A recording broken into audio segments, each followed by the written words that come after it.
오늘 살펴볼 요한계시록 11장 본문에는 천사가 일곱째 나팔을 부는 내용이 담겨 있습니다. 그동안 나팔을 불 때마다 전 지구적 재앙이 일어났는데요. 일곱째 나팔을 불 때는 재앙보다는 성대한 찬양 소리가 울려 퍼집니다. 이를 이해하기 위해서는 이 일곱째 나팔을 유대 명절인 나팔절과 연결시켜서 볼 필요가 있습니다. 먼저 요한계시록 11장 14절은 둘째 화는 지나갔으나 보라 셋째의 화가 속히 이르는도다라고 기록되었습니다. 여기에서 둘째 화는 아마도 일곱 나팔 재앙을 가리키는 것 같고요. 셋째 화는 요한계시록에 기록된 일곱 대접 재앙을 가리키는 것 같습니다. 즉 둘째 화인 나팔 재앙이 끝나지만 앞으로도 열방을 향한 하나님의 심판과 진노는 계속되리라는 것을 알 수 있습니다.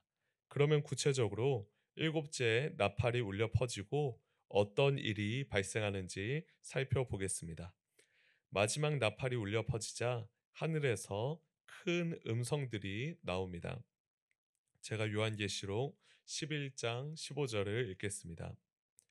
일곱째 천사가 나팔을 불매 하늘에 큰 음성들이 나서 이르되 세상 나라가 우리 주와 그의 그리스도의 나라가 되어 그가 세세토록 왕 노릇 하시리로다 하니.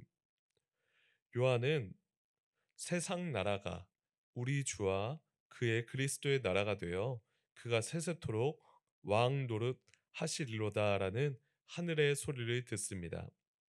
신약 시대를 기준으로 가장 강력한 세상 나라는 로마 제국이었습니다. 그런데 이 세상 나라가 우리 주님의 나라가 되고 주님의 그리스도의 나라가 될 것이라는 큰 소리를 요한은 듣게 된 것이죠. 그리고 로마 황제가 아닌 그리스도가 온 우주의 황제가 되어 영원히 통치하리라는 내용이 이어졌습니다. 우리는 이 하늘의 소리를 통해서요, 세상 역사에서 아무리 교회를 박해하는 세력이 득세하더라도요, 결국엔 그리스도가 이긴다는 확신을 가질 필요가 있습니다. 교회사를 살펴보면 그러한 확신을 가진 사람이 주님의 나라를 위하여 기꺼이 순교할 수 있었습니다. 그래서 순교자는 누가 가장 강력한 나라를 통치하는지 이미 알고 있고 그 나라와 영광을 위해 자신의 목숨을 바쳐 투자하는 것이다라고 말할 수 있습니다. 하늘의 소리에 이어 요한계시록 11장 본문에는 24장로의 찬양 소리가 울려 퍼집니다. 그들은 자기들의 얼굴을 땅에 대고 하나님께 절하며 감사의 고백을 올렸습니다. 제가 요한계시록 11장 17에서 18절 읽겠습니다. 이르되 감사옵나니 옛적에도 계셨고 지금도 계신 주 하나님 곧 전능하신 이여 친히 큰 권능을 잡으시고 왕 노릇 하시도다. 이방들이 분노함에 주의 진노가 내려 죽은 자를 심판하시며 종 선지자들과 성도들과 또 작은 자든지 큰 자든지 주의 이름을 경외하는 자들에게 상 주시며 또 땅을 망하게 하는 자들을 멸망시키실 때로소이다 하더라. 24장로는 그 무엇보다 하나님께 감사드립니다. 왜냐하면 옛적에도 계셨고 지금도 계신 주 하나님 곧 전능하신 이가 왕노릇 하기 때문입니다. 그리고 정의 하나님께서 사람이 행한 대로 정의롭게 보응하실 것이란 고백이 이어집니다. 하나님의 말씀을 거역한 이방에는 주의 진노가 내리고 선지자들과 성도들과 주의 이름을 경외하는 자들에게는 상이 주어질 것입니다. 하나님의 진노와 보상은 그 누구도 예외가 없고 하나님의 엄격한 기준에 따라 사람에게 주어질 겁니다. 요한계시록 11장 본문에서 일곱째 나팔이 불자 그리스도의 왕권과 통치를 찬양하는 내용이 등장하였는데요. 여기에서 우리는 구약에 기록된 나팔절을 생각해 볼 필요가 있습니다. 나팔절이 원래 하나님의 백성이 하나님의 통치를 기억하는 것과 연관되기 때문입니다. 레위기 23장에 보면 나팔절에 관한 내용이 기록되어 있습니다. 이스라엘 백성은 히브리력으로는 티슈리월 1일, 즉 일곱 번째 달의 첫날에 새해를 기념하여 나팔절을 지켰습니다. 이 나팔절이 이스라엘 백성에겐 일종의 설날이었습니다. 이 이스라엘 백성의 설날에 이스라엘 백성은 하나님의 주권과 통치를 기억하였습니다. 제가 레위기 23장 23절에서 25절을 읽어보겠습니다. 여호와 여호와께서 모세에게 말씀하여 이르시되 이스라엘 자손에게 말하여 이르라 일곱째 달 곧 그 달 첫날은 너희에게 쉬는 날이 되지니 이는 나팔을 불어 기념할 날이요 성회라 어떤 노동도 하지 말고 여호와께 화제를 드릴지니라.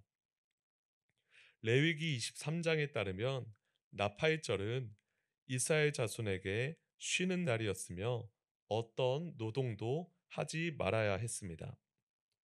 그들은 성회로 모여 여호와 하나님께 불사르는 제물을 바쳐야 했습니다. 나팔절은 이스라엘 자손이 하나님 안에서 안식하며 동시에 하나님께 전심으로 예배드리는 날이었습니다. 성경에서 구원과 안식은 밀접한 관련이 있습니다. 구원받은 자는 안식에 이르고 구원받지 못한 자는 안식할 수 없습니다. 십계명의 4계명이 안식일을 기억하여 거룩하게 지키라라는 계명인데요. 이스라엘 자손이 이집트에서 종살이할 때는 도저히 안식일을 기억하여 거룩하게 지킬 수 없었습니다. 왜냐하면 당시 그들은 안식할 수 있는 자유가 보장되지 않았기 때문입니다. 그들이 출애굽하여 자유의 몸이 되어서야 안식일을 기억하여 거룩하게 지킬 수 있었습니다. 이처럼 성경에서 안식은 구원받은 자유인의 특권이며 그들의 자유는 하나님을 향한 예배로 이어져야 했습니다. 마찬가지로 요한계시록 11장에서 일곱째 나팔이 불 때 하나님을 향한 경배와 찬양이 울려 퍼지는 것은 하늘의 나팔절이 시작되었다라고 해석할 수 있습니다. 하늘의 나팔절은 이 땅에서 누리는 일시적 안식이 아닌 영원한 안식이 있음을 믿으며 하나님의 왕권을 인정하는 겁니다. 하나님이 완벽하게 통치하는 그곳에는 하나님으로부터 나오는 안식과 기쁨이 충만합니다. 24장로의 찬양 이후에 요한은 하늘에 있는 성전이 열린 것을 보게 됩니다. 요한계시록 11장 19절 말씀을 읽겠습니다. 이에 하늘에 있는 하나님의 성전이 열리니 성전 안에 하나님의 언약궤가 보이며 또 번개와 음성들과 우레와 지진과 큰 우박이 있더라. 요한은 하늘에서 하나님의 성전이 열리고 성전 안에 있는 하나님의 언약궤를 보게 됩니다. 언약궤는 이스라엘 역사에서 상당히 중요한데요. 성전이 건설되기 이전인 성막 시절에도 언약궤가 존재하여 그 언약궤 안에 십계명이 새겨진 두 돌판과 아론의 쌍난 지팡이와 만나를 담은 항아리가 들어 있었습니다. 신학적으로 언약궤는 하나님의 임재와 현존을 상징하는데요. 왕이 된 다윗이 언약궤가 예루살렘으로 들어올 때 옷이 벗겨지는 것도 모르고 춤을 춘 사건은 매우 유명합니다. 예루살렘에 들어온 언약궤는 성전의 지성소에 위치해 성전이 하나님이 임재하시고 다스리시는 곳이다라는 의미를 부여하였습니다. 그러나 시간이 흘러 그 무엇보다 중요한 언약궤가 없어지는 일이 발생합니다. 바벨론 제국이 남유다를 멸망시킬 때 이 예루살렘 성전을 파괴하면서 언약궤가 사라졌기 때문입니다. 이후에 이스라엘 백성이 여러 차례 성전을 재건하였지만 그 성전에 정작 언약궤는 없었습니다. 그런데 요한계시록 11장에서 지상의 언약궤가 사라졌을지라도 천상의 언약궤는 그대로 있음을 우리가 알 수 있습니다. 저 천국에 언약궤가 있다는 사실은 천국이 하나님이 임재하시는 지극히 거룩한 곳이며 하나님을 예배하는 예배 처소라는 뜻입니다. 오늘 우리는 요한계시록 11장 말씀을 통해 나팔절, 성전, 언약궤에 대해 생각해 보았습니다. 나팔절은 하나님 안에서 안식하고 예배드리는 절기였으며 성전과 언약궤는 하나님의 임재와 밀접하게 관련이 있었습니다. 바라기는 오늘 우리가 살아가는 이 모든 시간이 하나님 안에서 안식하는 시간이 되고요. 우리가 살아가는 이곳이 하나님의 임재와 현존을 느끼는 성전이 되었으면 합니다. 우리가 언제나 어디서나 살아계신 주님을 찾을 때 주님이 우리에게 세상이 줄 수 없는 안식과 평안을 주실 것입니다. 함께 기도하겠습니다. 하나님 아버지, 오늘 우리가 요한계시록 말씀을 통하여 일곱째 나팔이 불 때 하나님을 향한 성대한 찬양 소리가 울려 퍼졌음을 배웠습니다.